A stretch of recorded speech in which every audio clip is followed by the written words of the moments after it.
Hey everybody, it's Doc. And I'm Patty. And welcome to the channel. This is a segment where we shoot the bull about cars, and today we're talking about our 2023 GMC Yukon Denali Ultimate.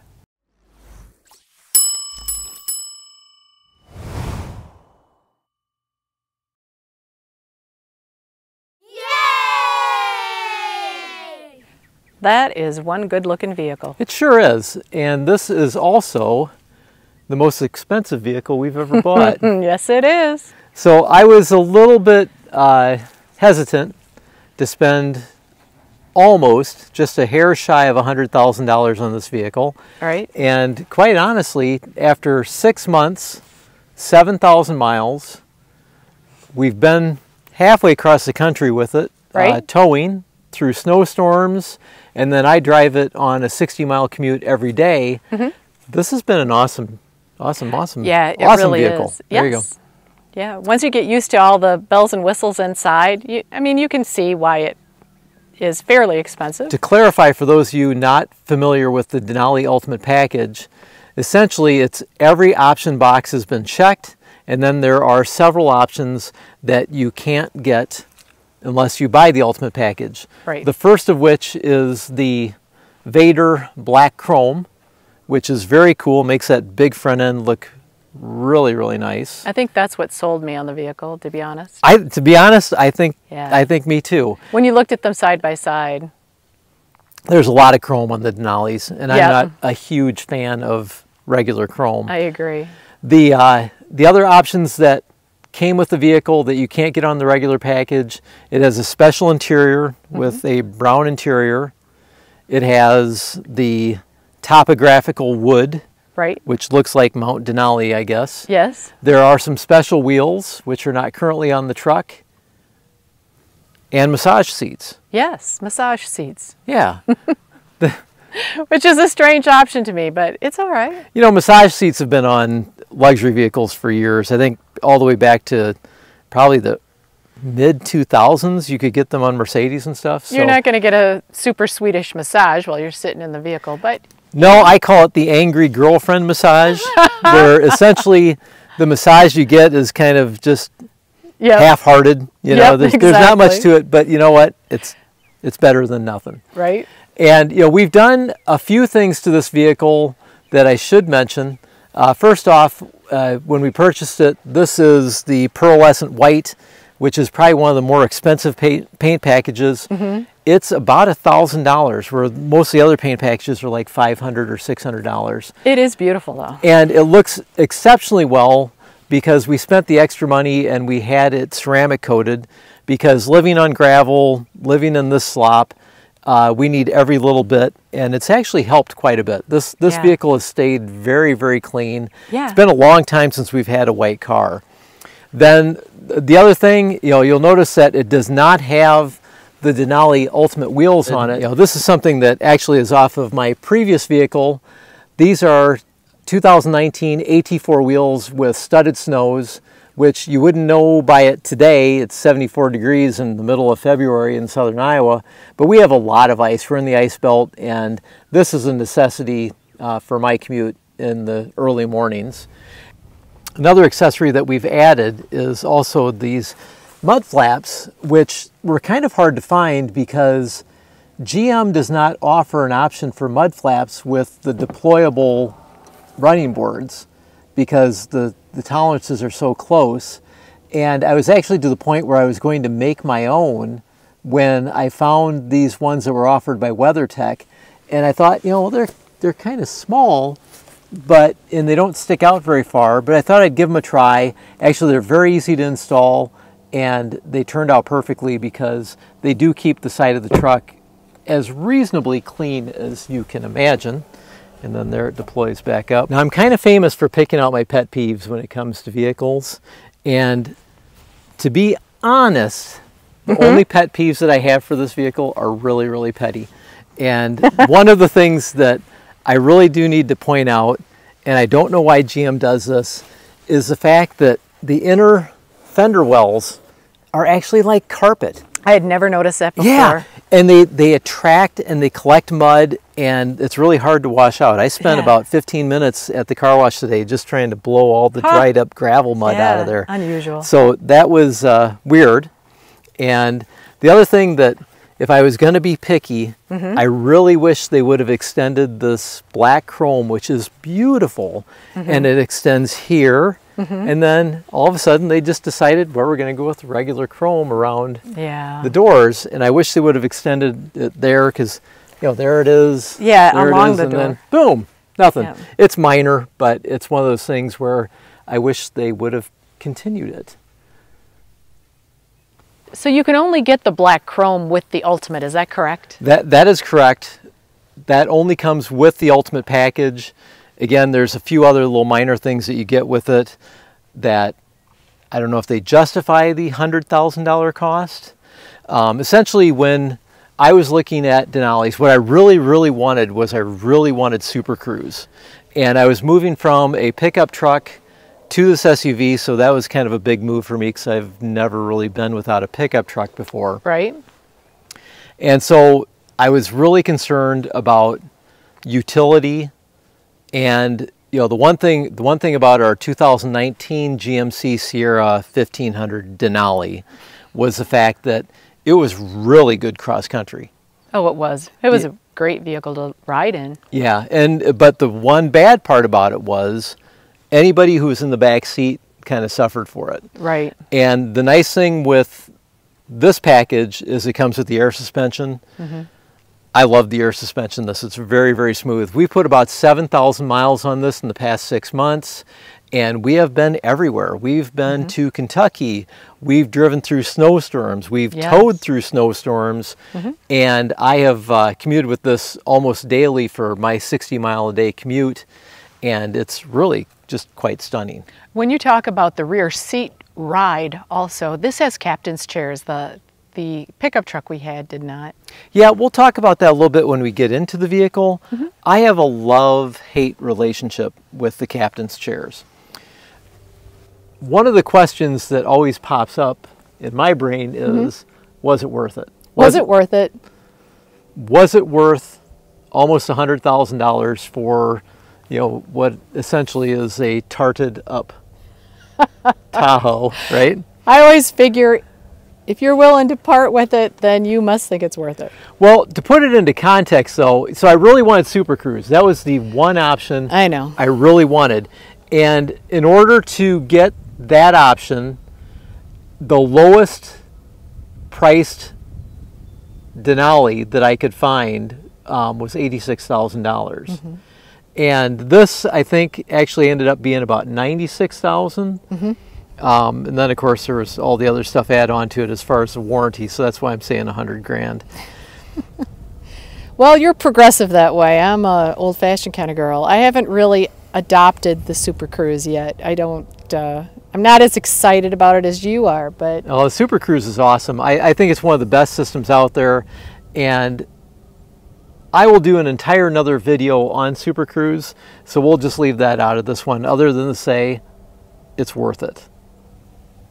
Maybe not for the extra options that GMC makes you purchase, but it is worth it. I love it, so I don't regret that purchase.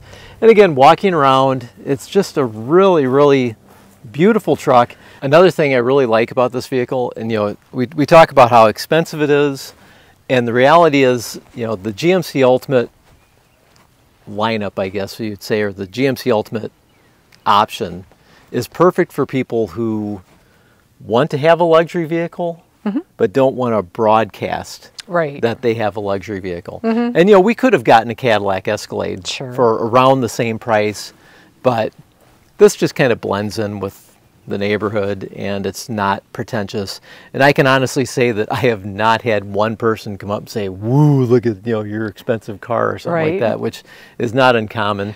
Well, because I usually drive obnoxious cars. That's true. I was going to say, we've had 3 Cadillacs in the past, and I don't know, it might be my imagination, but I always think it costs more to get them serviced when you take them to the dealership also. And they're the same vehicle, they just have different badges. Well, and speaking of cost of service, another option that we decided to go with this vehicle was we bought the 60-month 60,000 mile bumper to bumper warranty. Yep. I don't know of anybody else who offers that. True. And that is really, really nice because I just don't care at this point as far as I don't have to worry about the idea of anything breaking down.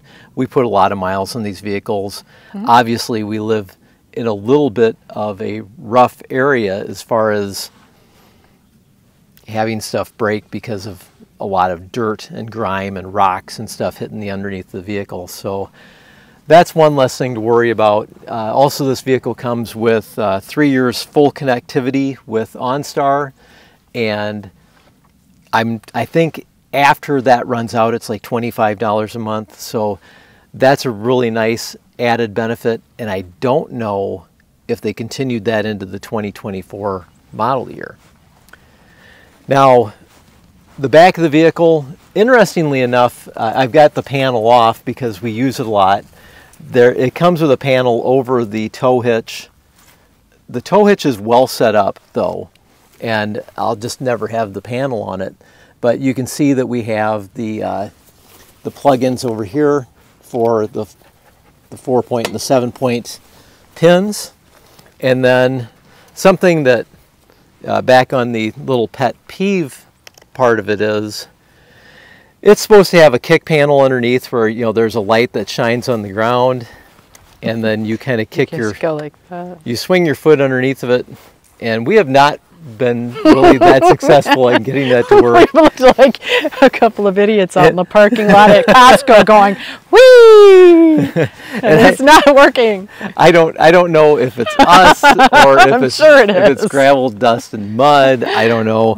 But either. It doesn't seem to work that well for us. But I do like, and I'll show you inside, the inside controls, and I also like the fact that you can do it from your remote when you're carrying the remote. I like that you can do that from your remote too. Yeah. And then Blitzen likes it because it's providing good shade so she can eat a big stick. Okay. Tell us your woes about getting into the back. So I just got done shopping in Kansas City. I have 3 days worth of bags on both arms. The remote's in my pocket, but I want to open up the back of the vehicle, so I'm going to do it. Of course, the one time we're going to complain about it, then it actually works. Right? So maybe it's at night. Maybe it's at night. I think the key is you have to have the remote in your pocket or in your hand, which if it's in your pocket or in your hand, then probably already have it available. A lot of times you'll pick me up at the door, so you're in the vehicle. You can just open it, but it would be nice if it just worked whenever you wanted it to. Looking at the interior, we were a little bit apprehensive about the brown color of the interior, and this is the only color available for the Ultimate. We were apprehensive about it until we realized it was the only option. Right, the color. I'm not a huge tan or brown interior type person, and it really depends on the exterior color of the vehicle. This is white, so it works, but if it was blue or something. I really wanted that pine green, and I'm not sure how well this would have gone with brown and green might be okay. The wood, I know it's topographical or something. It has a design in it, and so do the seats. But when it's on the dash and I'm looking at it all the time, it looks like wormwood to me. It just does. It does. Whenever I get in from that side of the vehicle, I see this part right here. And I think, what is wrong with that piece of wood? It looks damaged. That's my initial response. But overall, once you get used to it, it looks really good. Yeah. But I just, don't get in your side of the vehicle that much, and my side doesn't really have a lot of those appointments. I don't ignore it. I still see it every time I get in. Right. But it's okay. And the rest is, very typical GMC pickup in the respect of, like I talked about before, I reused my mats from our 2019. Yeah, they fit great. Yeah. And, I might be kind of a tight ass buying a $100,000 truck and put my $100 mats back in the... That's right. It came with mats. In the new one, but it looks good. They fit perfectly and they work well. All the controls are very GMC.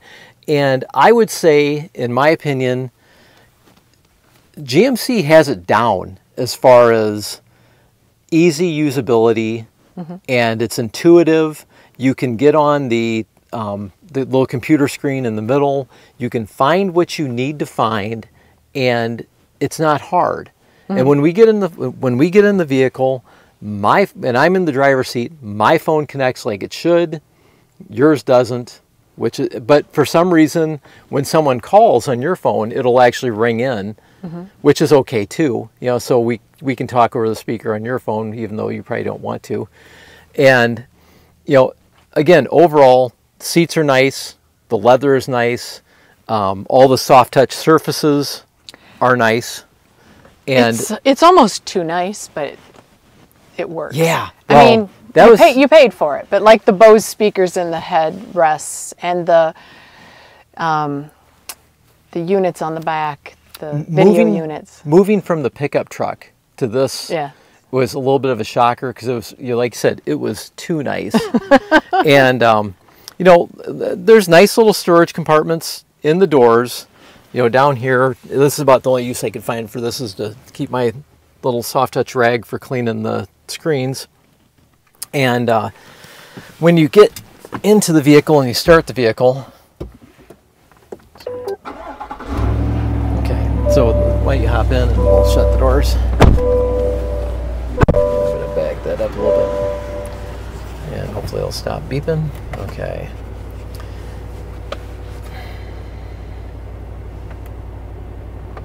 I talked about the center display and how easy it is to use. You know, quite honestly, there's your CarPlay.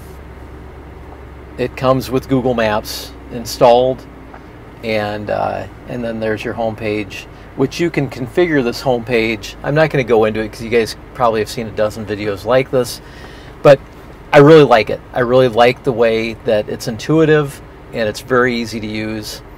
I really like the controls down here for all the basic controls that you really need to be able to twist a knob on. And it's, you know, for old people. I know. It's what you're used to. Right. And so, you know, essentially here's your seat controls. There's your Havoc. There's your radio. And it's all right there where you want it. There's the little center console area here, which, quite honestly, those are never closed. I know, they never are closed. They're always open. I think they would be useful for people who live in the city that don't want people peeking in their car and breaking in to steal their change. You know, bust a window to steal 50 cents worth of quarters or whatever. And then we've got the display up here. This display is fully adaptable. You can do like 3 or 4 different gauge displays, and then you can move, a second, I guess switch hands here. You can move your trip and go through a number of different options as far as what information you want. And then this truck is optioned with Super Cruise. So this is the area that when this turns green, your Super Cruise is functioning. And it's so easy to use, but I will do a separate video on Super Cruise because it deserves a separate video. It's that good. Now, on the downside, and this is standard GM, in order to get Super Cruise, you have to order several fairly ridiculous options that, you know, Super Cruise on its own is like $2,000, but you have to order the extravagant entertainment system in the back, which adds another $2,000, and you have to order something else, and I can't remember, but it adds about $5,000 to the cost of the vehicle just because you want Super Cruise. And then down here there are again more standard controls. This is your 4-wheel drive, your auto 4-wheel drive, 2-wheel drive, and this is your lighting. Again, all very intuitive, very easy to use. That I'll give this, and probably no one will care except for me. What's is that? The fact that it doesn't have a hand control to put it into drive. Oh no, I'm totally with you on that. And this is odd. I have not really gotten used to this. No. And the worst part about it is you can't operate it with mittens on. so when I'm out moving snow or stuff like that, or trying to do things outside, I have to pull my mittens off because I can't, you know, or heavy gloves because I can't flick under to get that into drive or reverse. I haven't driven it yet on a regular basis, but when I get in, I'm looking for the shifter. I spend a good 2 minutes going, where is the shifter? Exactly. No, I have a neighbor friend who has a new vehicle also, and hers is a turn dial on the instead of a shifter. And I'm like, oof. I don't know what we're playing with, changing these things around, but well, it's all electronic. There's no cables anymore, so there's right. There's no sense in having it No. on the stock because it doesn't need to be. The other thing, I don't know if you're open, and talk about there are cheap things on Amazon that I buy that I like that stupid net back there. Yeah. Okay. This is another thing I really like, and this is I got back off the camera here. Okay, so. I drive into the sun every morning, and I drive into the sun pretty much every evening when I come home. And I found this on Amazon, and the thought behind it was when we had the FJ Cruiser, remember I had those smoked glass visors that flipped down that, there wasn't a solid part of the visor, just like a big pair of sunglasses. Yeah. This is the Wish.com version of that. And I really like their ingenuity with it in the respect that they have a zipper that brings down this little flippy smoked thing. It could be a little bit darker actually, but they didn't bother having a button or something that actually would go up and down and you'd secure it. No, it's just a zipper.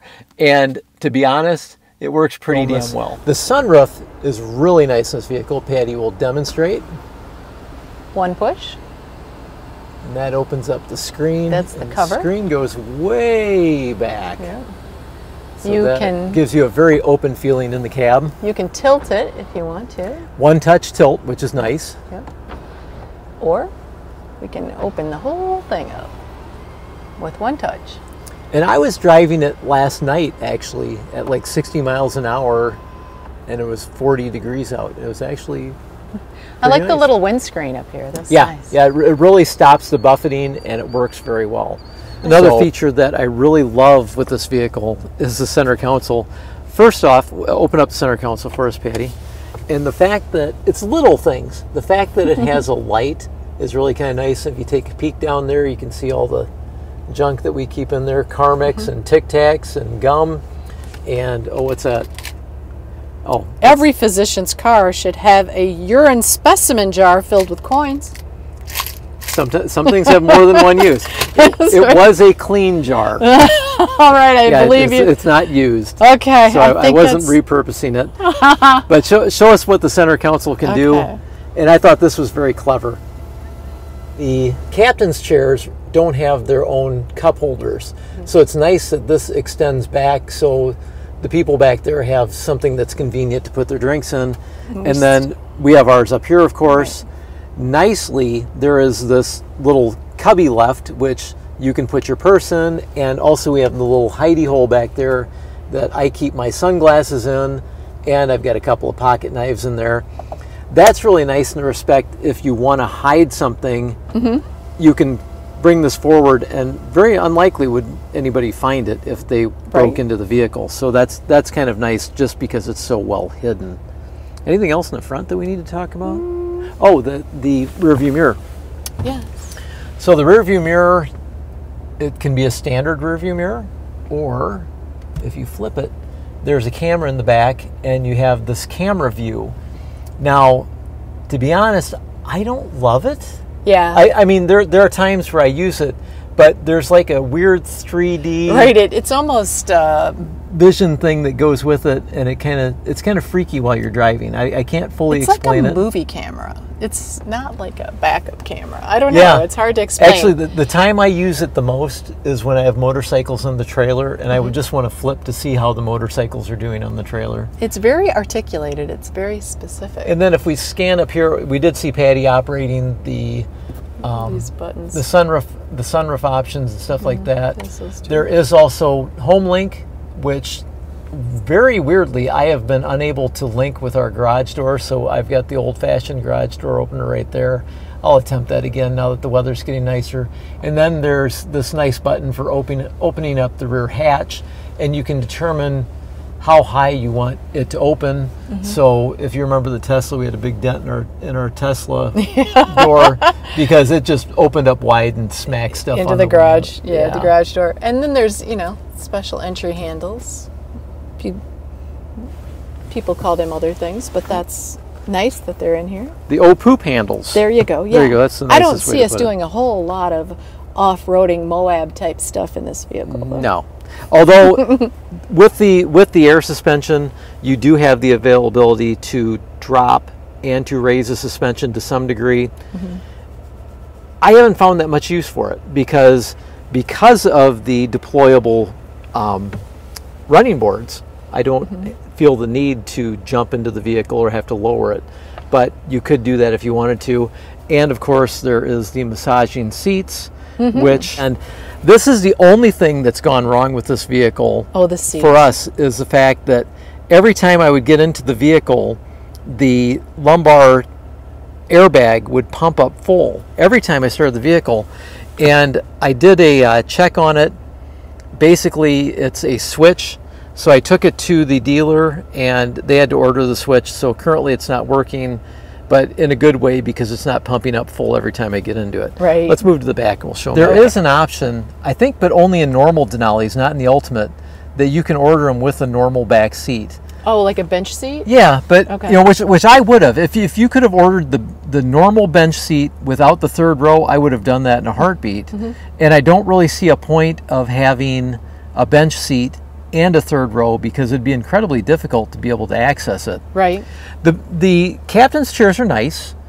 They're not really great for storage, you know, as far as being able to flip down and have more ability to put things down because you've got this huge gap in the middle. We've got And a tote in there. We've got our little tote in there for loose things around the inside of the car, and then like every car that I have this this silly net that I love for $16 from Amazon, and it doesn't have anything in it now, but usually it's got a lot of junk It's pretty floating around handy. in it. And it's kind of a pseudo dog barrier at times, too. Right, and it works as a garbage bag as well. I suppose if this were a bench seat, it would be a split bench and one would fold up and you could crawl into the third row and Yeah, I don't know. I don't know how Remember, that like works. the old I don't Toyota Land see Cruiser was like that? Yeah, I don't see it being that great. No. And then we have the, you know, this is something I would not have ordered, but we had to because it came with every box checked. And even if I wanted to order a regular Denali,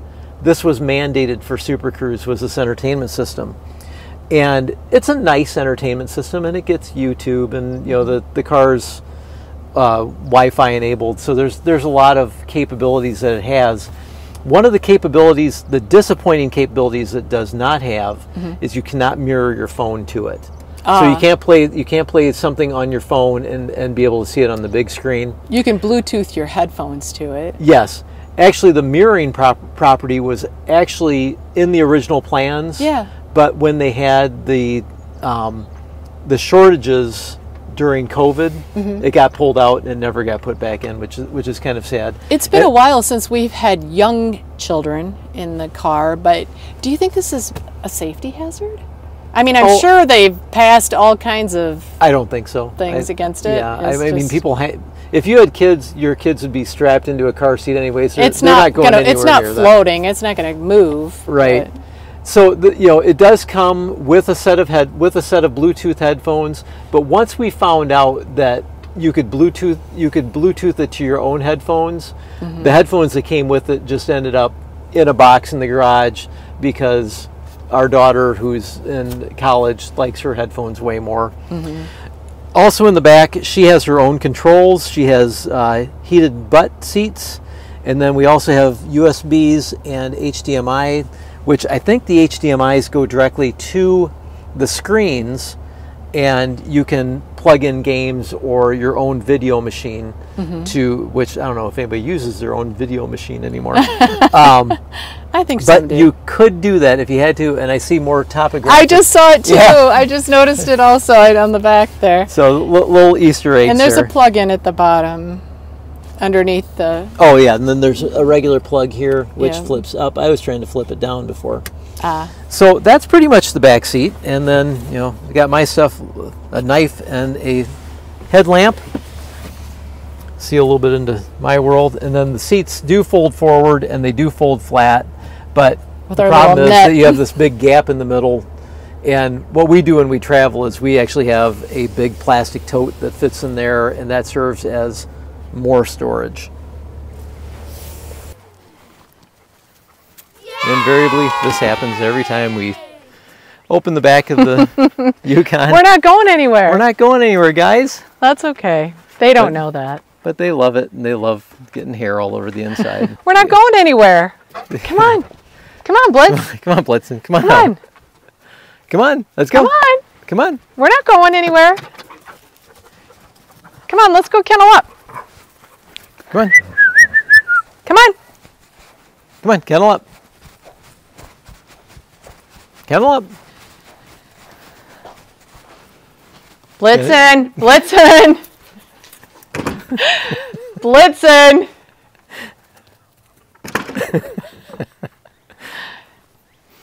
We'll take a look inside. Oh, it's a little dark with the sun shining from the other way. Yeah. I think it's okay. Okay, so looking in the back, we have what appears to be actually a very big cargo area. Right. But the reality is that underneath that, I gotta move here, the camera's getting blurred a little bit. Underneath this cargo mat, which is by WeatherTech, by the way, there are third row seats that they are the same material as the other seats. So they're brown leather as well. So there is that quality aspect there. So you were going to lift that up and show us what's underneath. So there is a little storage area underneath here. And having moved from a pickup truck to this, I used to keep a lot of recovery gear in the back of the pickup truck. And under the seat, the bench and under the seat as well. And so I had to very much consolidate what I had. So what you can see here is a little bit of emergency food. There's tow straps. There is an air compressor. There is a jump battery and just a bunch of miscellaneous stuff, plus the proper gear for actually taking a lug nut off the vehicle. And one of the other things I really like about this truck is the fact that it's got a full-size spare. Yes. Not just a space saver, but a full-size spare. And that's a trend in new vehicles that I really don't dig, is the fact that they don't have spare tires. Sure. The other thing that, you know, looking at the controls inside here, these are all controls for flipping the jump seat or the third row seats up and down. And then there is a plug-in here as well. I didn't care for this plug-in. We carry routinely with us an ARB refrigerator. And unfortunately, this plug-in doesn't stay on all the time. So what I had to do was I actually hardwired a power point in, which you can see here. And it's on a long enough cord that it can go either between the front seats or it can stay back here. And that's essentially hot all the time. And that's another ARB product. I will put any of these accessories you see, I will put links in the description. We are an Amazon affiliates, so if you click on those links, we do get a little bit of a kickback, and it doesn't cost you anything. Please hit those links. It will help us out to keep doing the videos that we like to do. Looking around the cargo area here, there are little hooks for nets. I'm assuming that's an option from GM. I never saw it. And essentially you can put your grocery sacks in the net, which is kind of nice. There are little cargo points here, but there's really no forward cargo points, which is a little bit disappointing. And up in here, there are USB-Cs, there are cup holders, and very well thought out, there are vents in the ceiling, so whatever poor little person you put in the third row seat, they're not going to bake in the summertime. The tethers that they have on the backs of the seats for car seats, are they capable of sustaining a tie-down situation? I suppose you could use them for a tie-down because each one of those, I think, is rated, I believe they're rated at 65 pounds or something like that. Yeah, I know. So, there, you know, you could run, what I would do if I was going to use something like that as a tie-down, I would probably run a loop through it and then tie down to that instead of trying to get a hook actually in there. The backs of the seats are furry, so you can see that I take advantage of that with my Velcro-backed first aid kit. and of course my ever-present bottle of Foamy Windex. foamy Windex. Or similar. I love that stuff. I know you do. And then I've been using the headrests. Those are special little wrappable cords that are padded that you can strap stuff to it. And what I've been doing is when the dogs are going to be in the back of the car, I put up a little piece of cardboard so they can't be too involved with jumping to the front of the vehicle. And they're dumb enough to think that the cardboard's actually solid. All right, talking about how to end this video. So I think the best way to end this video is to tell you guys that if anything happens, if something interesting breaks, we'll let you know. Yeah. But we'll check back again at somewhere around a year and 13,000 miles by the rate that we're putting mileage on it. And so far it's been a good vehicle. I love it. It is, I struggle to say this, it's worth $100,000 because I don't think many vehicles are. And I love it so far. So with that note, you guys have a great day. We'll see you out there. See ya.